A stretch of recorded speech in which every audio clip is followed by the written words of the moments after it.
David Patel's torso was discovered in a Seattle, Washington apartment, while his lower body was found in his Titusville, Florida home. Forensic investigators had drawn the conclusion that both sections of David's body were equally decayed and could not explain how 3,000 miles apart did not affect the state of decomposition of both parts of David's body. Listen, I have worked for NASA since 2018 and not once have I ever felt in danger. But we found something. I'm recording this message because I and 5 other people have been tasked with researching interdimensional time discrepancies, and our research suggests that Einstein is right. Time is a fabric. It's a sheet, a piece of paper, or, something like that. From what we've learned, for the sake of understanding, the past is like the left side of a paper and the future is the right side of the paper. In theory, we figured out how to move this metaphorical sheet of paper and fold it and, as a result, bend time, just like Einstein said we'd be able to. But what Einstein didn't predict was that there's something watching the sheet of time, hunting, and our research exposed us to it. David Patel, NASA astrophysicist at the Kennedy Space Station, Merritt Island, Florida, had been working on Project Nexus for 18 months. The project in question was classified as its goal was to unravel the intricacies of time travel and expound on the discoveries made from the Philadelphia experiment in the 1940s. Though the United States Navy had achieved limited success in time travel in the 1960s, there was more work which needed to be done, as in sailors fused into the vessel in which they traveled was still a much too common occurrence. I know this is a crude way to explain this, but we didn't move forward or backward in time. We moved sideways. Somehow we did something that put us in a parallel universe or dimension or whatever, and we didn't know until we were done for the day. When I went home, I was greeted by a woman and children I had never met. There were pictures of me hung up on the wall, family photos. I found this to be striking, as I had spent my life dedicated to my work. The broken home in which I was raised was something I avidly worked to avoid. Family wasn't an option I considered, yet here I was. I never started a family, but now I had one. A post-mortem psychological analysis was conducted on the lost tape discovered held in David's hand, and the conclusion drawn by the forensic team was that David had suffered from a brief psychotic episode. A toxicology report had found that he was clean, but one key discrepancy was discovered.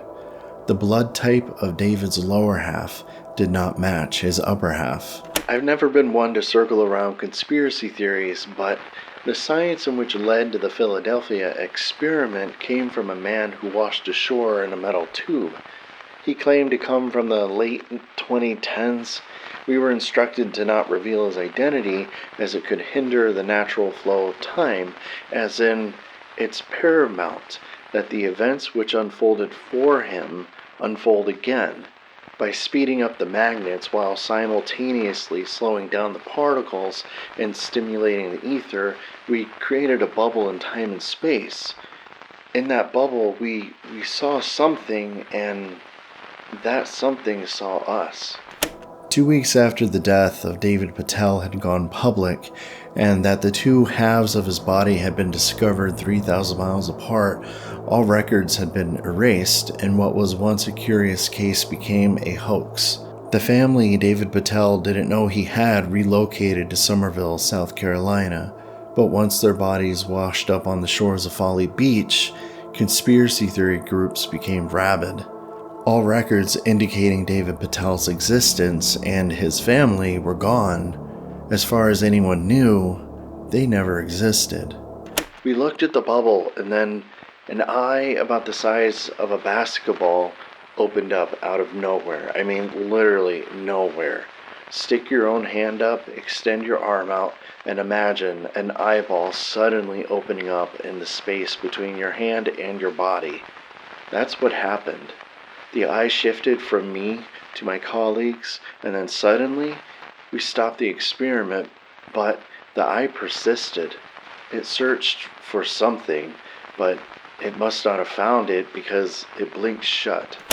Two whistleblowers came forward who worked beside David and confirmed that David Patel was a real person and that his lost tape was not a hoax, but was historically accurate.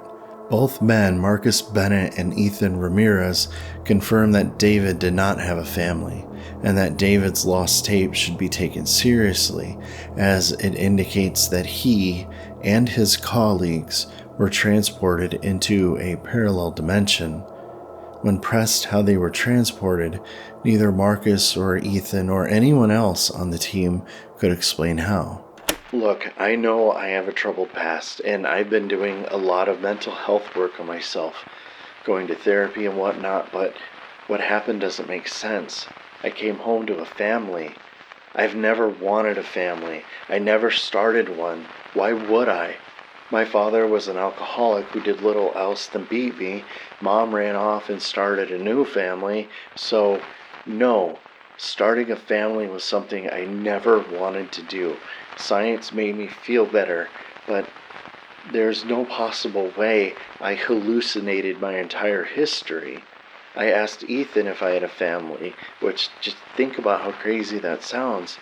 He said no, and found some things odd about his own life that hadn't existed before. He was missing a daughter, and I remember that. I remember meeting his daughter, Maria, but it's not about him. What's hard to describe, I guess, is that something also happened with Marcus, Sophia, Lucas, Olivia, and Emery. Everybody had some kind of weird story to tell. All six of us had these strange things happen that it's difficult to explain, but it was only us. No one else did. I think the room we were kept in shielded us from the effects of our experiment, but this suggests that we were subjects in a larger experiment, that someone was experimenting on us. And because of that, the world around us changed, but we didn't. NASA denies ever employing someone who went by the name of David Patel, as well as the 5 others who were working on the Nexus project. Stranger than that, when pressed by FOIA requests from conspiracy theory groups, they found redacted documents which verified the existence of David Patel, and that he was in fact employed by NASA, as were the others. One discrepancy had been discovered. Though most of the redacted content was unreadable, there were some parts which were salvaged by means of chemical treatment. Conspiracy theorist groups had deduced that the reason the blood types did not match was because David had somehow opened a gateway from one parallel universe into another. Not quite like a wormhole, but similar in fashion. They dubbed this gateway a parallel portal. What they could not figure out now is how or why was David cut in half. Once I arrived home, I was greeted by my wife. I did what any normal husband would do, I guess, and played with my children. I was intimate with my wife, which was way more awkward and worse than I thought it could be, and when she pressed me about acting strange, I alluded to the fact that today was just absolutely brutal on me at work. I stressed that I just wanted to go to sleep and wake up refreshed. Fortunately, she accepted this, but I didn't fall asleep. At 12 in the morning, well, actually 12:03 to be exact, that same eye returned, and it stared at me. I received a text message from Ethan and then the others. This eye was staring at them too, an emerald eye, resembling something like a lizard or a cat. It stared, and then a vortex emerged from his pupil. I saw an apartment on the other side. I think it's a wormhole of some sort. The vortex, it grew and grew until it was big enough to where I could fit in it, but I didn't walk through it. I couldn't. I ignored it, and it remained open for about 10 minutes and then closed. Reports of eyes randomly appearing just after midnight began to circulate. It didn't matter who the individual was, what they were doing, or where they were. An eye the shape of a basketball appeared from nowhere, studied its surroundings, and created a portal to a location unknown. Weeks before David's death, eyes appeared, and those who traversed through the portal and left behind never returned. The national news had concluded that this was a social media hoax, as no footage of the eye had been produced. Every rumor surrounding it was just that, a word-of-mouth rumor. A few days have passed since I saw that eye and the portal it left behind. For whatever reason, we haven't been able to reproduce that bubble in space and time. I remember sitting in the cafeteria, dreading the news. Other people have seen the eye. It's the same eye. They've described the same emerald iris, and yet, when people try to record it, it's gone. Just yesterday, the eye returned, and I turned on my phone, tried to record it, but it wasn't there. The camera couldn't pick it up. I asked my wife if she saw the eye, but she couldn't see it. From what I can tell, the only people who can see the eye are the people who the eye allows to see it. But now that I think about it, the next time a portal opens, I'm going to go through it. Maybe the eye is trying to put me back into my proper dimension, or maybe it's providing an escape. I don't know. As the reports of eyes manifesting from the void of space diminished and the world seemed to return to normal, the conspiracy revolving around David's disappearance and death remained a hot topic until a strange creature appeared in the Nevada desert. Something resembling a dog had been found in the Fire State Park. The creature in question had blackened cobalt fur, which gave an iridescent sheen. An autopsy was performed on the creature, and it showed that this creature had a venomous bite and did not breathe oxygen. Scientists could not come to a reasonable decision as to what the creature breathed, but concluded it was not from Earth. This too had been dubbed a conspiracy and became ignored. David did not live long enough to hear of this animal. But anyways, I need to finish my research. Today I was debriefed and told that our team has been disbanded. We are to no longer continue research on Project Nexus, as I had learned today that Project Nexus, it doesn't even exist. We had been assigned to another research project, but when pressed what that project was, we were ignored. I think we are systematically being removed. I don't know what's going to happen, but I'll wait. I'll cross into that portal tonight. I waited until midnight. The eye, it reappeared, and I studied it as it created a portal. A circular window opened in someone else's apartment. My wife laid beside me, but I can't really call her that.